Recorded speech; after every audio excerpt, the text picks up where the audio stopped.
देखें, पीडीएम में जो भी फैसले होते हैं वो मुत्तफ़िका फैसले होते हैं और कंसेंट और उसकी पूरी डेलिब्रेशन हुई और जो सी ऑफ पाकिस्तान पीपल्स पार्टी के जो राय थी वो हमने पीडीएम के इजलास में रखी और मुत्तफ़िका तौर पर ये फ़ैसला हुआ कि हम कोई भी फोरम खाली नहीं रखेंगे, खा वो पार्लियामेंट के अंदर हो या पार्लियामेंट के बाहर हो, और हम हर लिहाज के साथ जो आवाम के हकूक़ हैं उनके लिए हम लड़ते रहेंगे। तो इसलिए ये फ़ैसला हुआ कि सेनेट में भी हिस्सा लिया जाएगा और ज़िमनी इलेक्शनों में भी हिस्सा लिया जाएगा और जो पीडीएम के फ़ैसले हैं और उसके मुताबिक अब सब हो रहे हैं। हाँ, ग्लैन साहब ये बताएं कि मौलाना फजल रहमान साहब ने जो ऐलान कर रखा है कि अगर हुकूमत ना की तो जीएचक्यू के सामने धरना देंगे। पाकिस्तान पीपल्स पार्टी का क्या स्टांस है? डीजीआईएसपीआर साहब कहते हैं आएंगे तो चाय पिलाएंगे, तो आप क्या कहते हैं?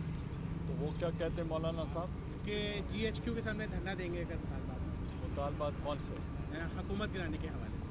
देखें, हम डेमोक्रेटिक पार्टी हैं, हम कॉन्स्टिट्यूशनल राइट्स के लिए लड़ रहे हैं, हम जो इकनॉमिक राइट्स के लिए लड़ रहे हैं और पाकिस्तान पीपल्स पार्टी की तवील स्ट्रगल है और डेमोक्रेसी के लिए, इसलिए हम कोई उनसे मुतालबा नहीं कर रहे कि हमारे कोई मुतालबात माने जाएं। तो हम तो आवाम की राय हम आवाम के पास जा रहे हैं और हम मोबिलाइजेशन कर रहे हैं। हम लॉन्ग मार्च का जो होगा फैसला जो पीडीएम करेगी उसके मुताबिक होगा। तो बहरहाल ये मुतालबा हमारा फ़ौज से नहीं हो सकता कि वो हमारे मुतालबात पूरे करें, वो तो अनकॉन्स्टिट्यूशनल होगा। तो बाकी जो लॉन्ग मार्च की बात है वो पीडीएम में जब मुत्तफ़िका तौर पर डिसीजंस होंगे उसके मुताबिक बात होगी। तो बाकी आईएसपीआर के ऊपर I don't want to comment anything. ये बताएं ग्लेन साहब के जो ब्रॉडशीट का मामला है वो काफ़ी हो गया कि एविडेंस है, तो इसके बारे में क्या कहेंगे कि प्राइम मिनिस्टर जो साबिक़ प्राइम मिनिस्टर हैं नवाज शरीफ साहब मौजूदा हालात में, बिलावल साहब भी कह रहे थे कि उन्हें आना चाहिए वतन वापस, लॉन्ग मार्च में भी शिरकत करनी चाहिए, तो आप समझते हैं उन्हें वापस आना चाहिए? देखें, बिलावल साहब ने कतन ये नहीं कहा कि मियाँ साहब को आना चाहिए, तो इसलिए ये उनका पर्सनल डिसीजन है, पार्टी का डिसीजन है। और अगर वो जिस पर्पस के लिए गए थे जब वो अचीव हो जाएगा, वो तो अपना एक मेडिकल चेकअप्स के लिए गए थे और जब भी वो चाहेंगे वो आ सकते हैं। ये भी कहा जाता है कि उनका पासपोर्ट ख़त्म कर दिया जाएगा। तो ये यहाँ ये ऐसी बातें हम जब से सियासत में ये सुनते रहे हैं, ना कोई पासपोर्ट कैंसिल होगा ना वो आने से उनको कोई रोक सकेगा। तो लिहाजा it is up to the party to take a decision.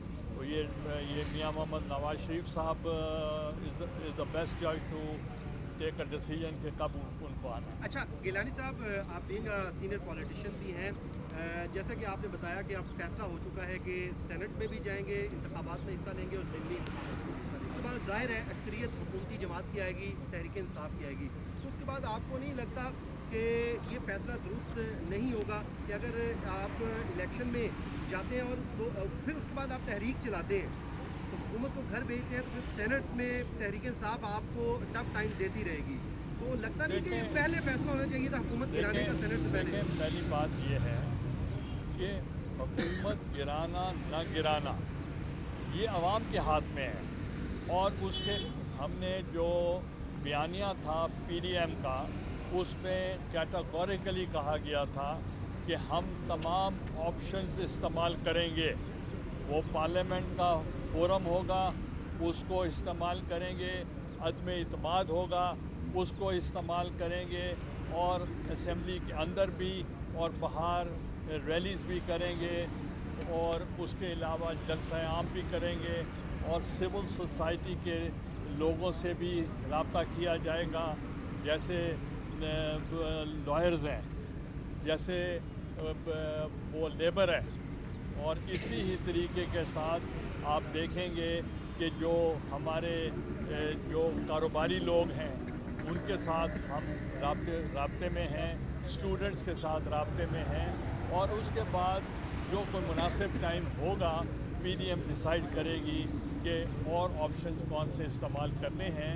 और सबसे आखिर जो था ये पीडीएम का बयानिया है, ये कोई छुपी बात नहीं है, वो था कि फिर इस्तीफ़ों का ऑप्शन इस्तेमाल किया। गिलानी साहब एक चीज़ और कि जब पीडीएम की तहरीक चली थी तो माहौल ये दिया गया था पीडीएम की जानिब से कि अब आर होगा या पार, और एक तासुर ये था कि सेनेट इलेक्शन से पहले आप लोग असम्बलियाँ छोड़ के सड़कों पे होंगे और ये गवर्नमेंट नहीं चलने देंगे। अब जो एक इंटायरली डिफरेंट सिचुएशन आप लोगों की जानिब से सामने आ रही है कि असम्बलियों के अंदर रह के किरदार अदा कर रहे हैं, ये कहाँ पे क्या हुआ है? आपकी कहीं डिमांड्स पूरी हुई है, तहरीक नाकाम हो गई देखिए, है? पहली बात ये है कि मैंने आपसे कहा है कि हमने जो बयानिया था, रेजोल्यूशन था ऑफ द पीडीएम, उस पे ये जो डिसीजंस हुए थे वो मैंने आपको 1 बाय 1 गिनवाए हैं। और उस पे ये था कि लास्ट ऑप्शन जो होगा वो इस्तीफ़ों का होगा। जब उस वक्त का तो उस वक्त रिजिग्नेशन के बारे में कंसेंसस के साथ बात होगा। तो ये कभी ये नहीं पाकिस्तान पीपल्स पार्टी ने कहा कि हम पार्लियामेंट को छोड़ के बाहर आ जाएंगे। सर, इलेक्शन से पहले तमाम पॉलिटिशियन जो है दावे करते हैं कि करप्शन ख़त्म करेंगे। इमरान खान साहब ने भी वादे किए थे करप्शन ख़त्म करेंगे, पर अब मुल्क के हालात सामने। अब बिलावल भुट्टो साहब ने भी ये एक वादा किया कि वो करप्शन ख़त्म करेंगे। इस चीज़ को आप किस तरह देखते हैं? देखिए, पॉलिटिक्स में हाँ वो पॉलिटिशियंस हों या इस्टेब्लिशमेंट हो, हमेशा ये कहा जाता है कि पहले एहतसाब और फिर इंतखाब। ये नारे हम बचपन से सुन रहे हैं, तो लिहाजा करप्शन ख़त्म होनी चाहिए। और आपने देखा होगा कि करप्शन की बाबत अगर हमारे ऊपर अगर कोई केसेस हैं तो मैं सिर्फ आज मीडिया से पूछना चाहता हूँ कि मेरे ऊपर क्या केसेस हैं। आपको इन्फॉर्मेशन लेना चाहता हूँ, क्योंकि आप तबसरे तो बहुत करते हैं और करप्शन की बात भी करते हैं। मैं सिर्फ ये पूछना चाह रहा हूँ कि मेरे ऊपर कितने केसेस हैं और आपको वो भी नहीं पता, और कौन से केसेस हैं वो भी नहीं पता। बस ये है कि करप्शन है और हम आपके सामने पेश हो जाते हैं। अब मैं आज आपसे सवाल करना चाहता हूँ, बीइंग आपका कोलीग हूँ, I did my masters in journalism, ये बताएं मेरे ऊपर केसेस कौन से हैं, आपको पता है? तो आपको तो इधर फुल तैयारी करके आनी चाहिए कि मुझसे सवाल पता है यहाँ पे आप किन किन केसेस में पेश होते हैं। आप बताएं का केस है, जी, कौन सा का केस है, कौन सा खाना का केस आपके ऊपर है, जिसमें बीइंग एक्स प्राइम मिनिस्टर आपको यहाँ पर पर्दे जुर्म आयद की गई है, आज आप उसमें पेश हुए हुए हैं। वहाँ पर आपके ऊपर गाड़ियाँ गैर कानूनी देने का यहाँ पे केस चल रहा है। यहाँ पे आप इन सारे केसेस में पेश होते हैं, उसकी तो हमें पता है। हम तो आपसे बात कर रहे हैं पीडीएम से मुतालिक। देखिए, पीडीएम के मुतालिक ये है कि हम आवाम के साथ हैं, आवाम करप्शन फ्री मुल्क चाहती है और हम करप्शन के ख़िलाफ़ हैं। मगर ये है कि आपको हर केस के बारे में इंफॉर्मेशन, गाड़ियों के बारे में क्या इंफॉर्मेशन है कि मैंने गाड़ियाँ मुफ्त में दे दी, मुफ्त में नहीं दी, उनकी ड्यूटी अब्दुल गनी मजीद साहब ने अदा किया और वो फेक अकाउंट्स डिक्लेयर है। ये नैब का केस है, हम नहीं कह रहे सर। ये बताएं कि अगर वो फेक अकाउंट की बात आप कर रहे हैं तो फेक अकाउंट्स के केस का फैसला अब हो चुका है। 2000 या 2008 में फेक अकाउंट्स की कोई बात थी या मनी लॉन्ड्रिंग की बात थी 2008 में? और अगर थी भी तो that is the job of the secretary, it's not the job of the prime minister. लेकिन सर, आप पे इल्ज़ाम ये है कि आपने रूल्स को रिलैक्स करके फ़ायदा देने की कोशिश की। आपकी एलिगेशन अभी इसको प्रूव होना है।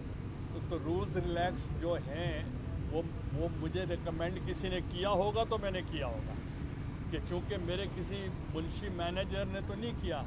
वो तो एक समरी आई होगी मेरे पास, और समरी जब मेरे पास पुट की होगी तो फिर एक और सेक्रेटरी हैं, वो उन्होंने मेरे सामने पुट की होगी, तो उसके ऊपर प्राइम मिनिस्टर ऑर्डर ही नहीं करता, वर्बल कह देता है कि यस।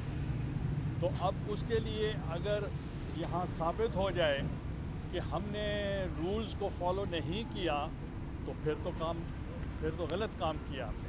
जब हमने रूल्स प्रोसीजर्स को हमने फॉलो किया हो तो फिर आप कैसे कह सकते हैं, या पहले कभी ना हुआ हो, पहली दफ़ा हुआ हो, तो फिर आप कुछ कह सकते हैं। प्राइम मिनिस्टर आपकी अब्दुल गनी मजीद साहब से मुलाकातें रही हैं? मेरी कोई मुलाकात नहीं, क्योंकि मेरी बीइंग अ प्राइम मिनिस्टर, जब मेरी तमाम प्रेसिडेंट्स और कैबिनेट के साथ मेरा वास्ता था तो उसमें अब्दुल गनी मजीद साहब का इसमें क्या ताल्लुक़ बनता है? तो ये आप मुझे बताएं उनका इससे क्या ताल्लुक़ बनता है तोशा खाना से? चलिए thank you thank you sir. कोई अब कोई और करना हो तो कर